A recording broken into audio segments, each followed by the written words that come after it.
जय भोलेनाथ। भोलेनाथ की कृपा आप सभी पर सदा बनी रहे। आज सोमवार के दिन रसपान कीजिए सोमवार व्रत कथा का।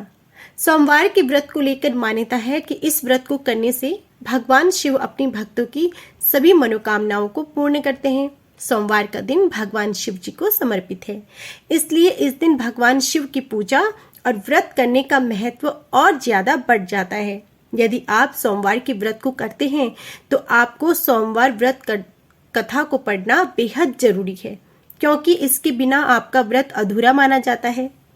देवों के देव महादेव बहुत ही भोले माने जाते हैं, इसलिए उनका एक नाम भोलेनाथ भी है। पौराणिक मान्यताओं के अनुसार भगवान शंकर को प्रसन्न करने के लिए किसी भी तरह के खास विशेष पूजन की आवश्यकता नहीं होती, क्योंकि कहा जाता है कि वह तो भोले हैं और भक्त की मन से की गई क्षणिक मात्र की भक्ति से ही वह प्रसन्न हो जाते हैं। अगर आप भी शिव की भक्ति और कृपा पाने के लिए सोमवार का व्रत करते हैं तो आपको आज के दिन सोमवार व्रत कथा को अवश्य सुनना और पढ़ना चाहिए। तो आइए मन ही मन भगवान शिव का ध्यान करते हुए कथा आरंभ करते हैं। एक बार किसी एक नगर में एक साहूकार रहता था। उसके घर में धन की कोई कमी नहीं थी, लेकिन कोई संतान न होने के कारण वह बहुत दुखी था। संतान प्राप्ति के लिए वह हर सोमवार को व्रत रखता और पूरी श्रद्धा के साथ भगवान शिव के मंदिर जाकर भगवान शिव और माँ पार्वती की पूजा करता था। उसकी भक्ति को देखकर एक दिन माँ पार्वती प्रसन्न होकर भगवान शिव से साहूकार की मनोकामना पूर्ण करने का निवेदन करने लगी।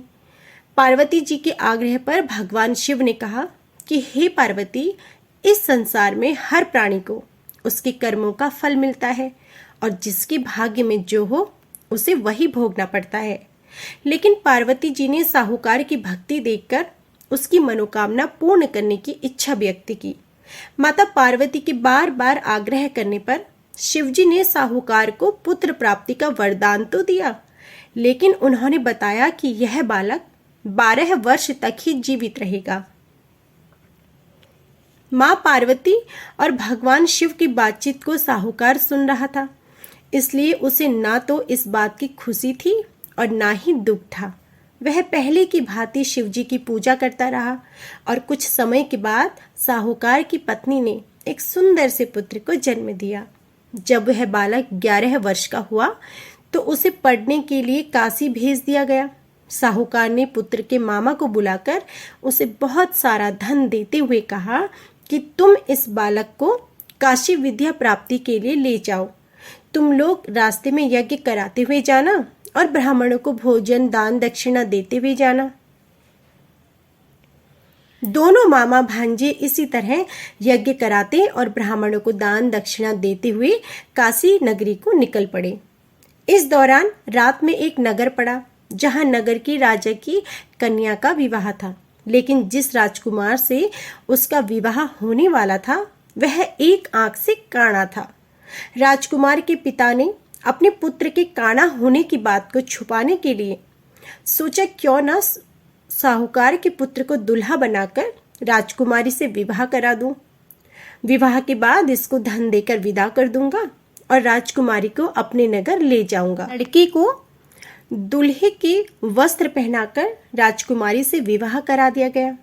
साहूकार का पुत्र बहुत ईमानदार था, उसे यह बात सही नहीं लगी, इसलिए उसने अवसर पाकर राजकुमारी के दुपट्टे पर लिखा कि तुम्हारा विवाह तो मेरे साथ हुआ है, लेकिन जिस राजकुमार के संग तुम्हें भेजा जाएगा वह एक आंख से काना है।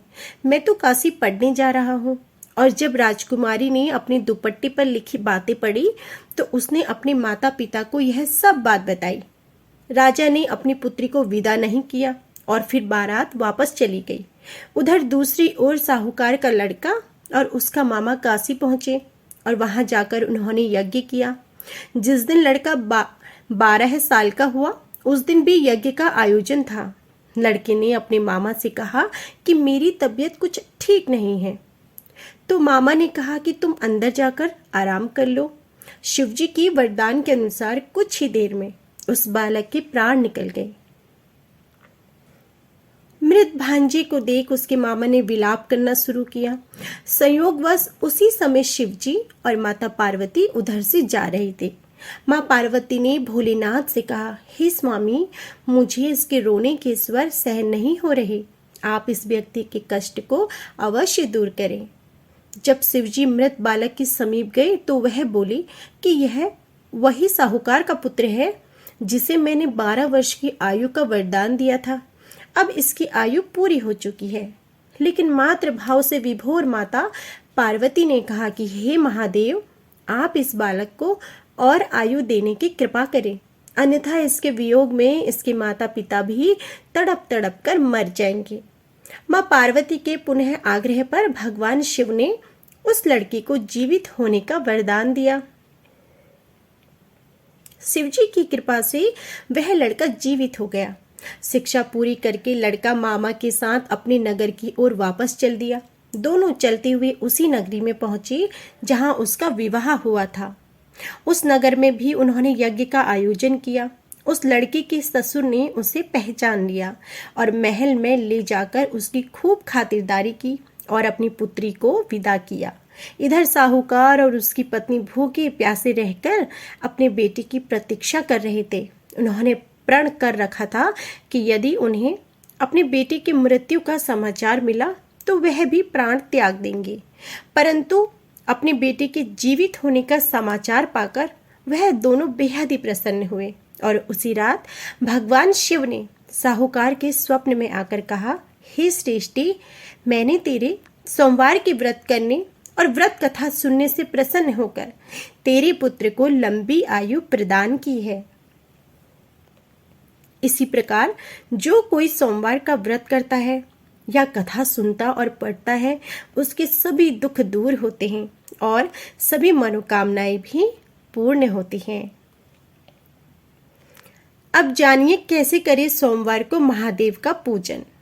सोमवार के व्रत में व्रतियों को सुबह नहा धोकर भोलेनाथ की पूजा का संकल्प लेना चाहिए और फिर घर के मंदिर के आगे चौकी स्थापित करके भगवान शिव और माँ पार्वती की मूर्ति या तस्वीर जो भी आपके पास हो उसे स्थापित करें। इसके बाद भगवान शिव और माँ पार्वती का चंदन से तिलक करें, उन्हें रोले अक्षत अर्पित करें, पान सुपारी चढ़ाएं। इसके पश्चात फल फूल आदि से उनको भोग लगाएं और आरती करें। इसके पश्चात मंदिर में जाकर शिवलिंग का जला अभिषेक जरूर करें। भगवान शिव को पंचामृत और मिश्री आदि का भोग लगाएं। भगवान शिव को मालपुए पसंद हैं और आप मालपुए बनाकर इसका भोग भी भगवान शिव को लगा सकते हैं।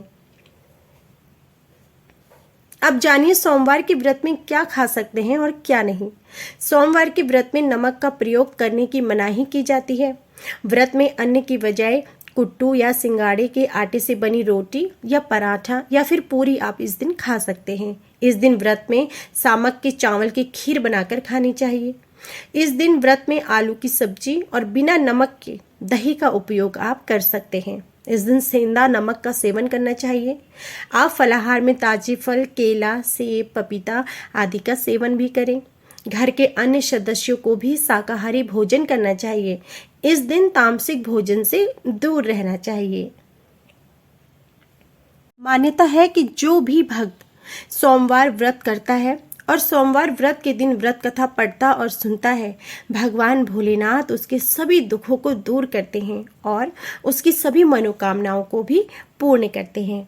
तो यदि आप भी सोमवार का व्रत करते हैं तो थोड़ा सा समय निकालकर सोमवार के दिन सोमवार व्रत कथा को जरूर सुनें, जिससे आपकी सभी मनोकामनाएं भी पूरी हो।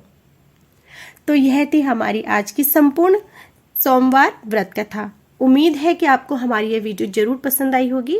वीडियो पसंद आई हो तो प्लीज़ वीडियो को लाइक जरूर कीजिएगा। कमेंट बॉक्स में जय भोलेनाथ जरूर लिखिएगा और यदि आप चैनल पर नए हैं तो चैनल को सब्सक्राइब करके बेल आइकन दबाएं, जिससे कि आपको आगे भी ऐसी ही कथाएं समय पर और नियम से सुनने को मिल सके। जय भोलेनाथ।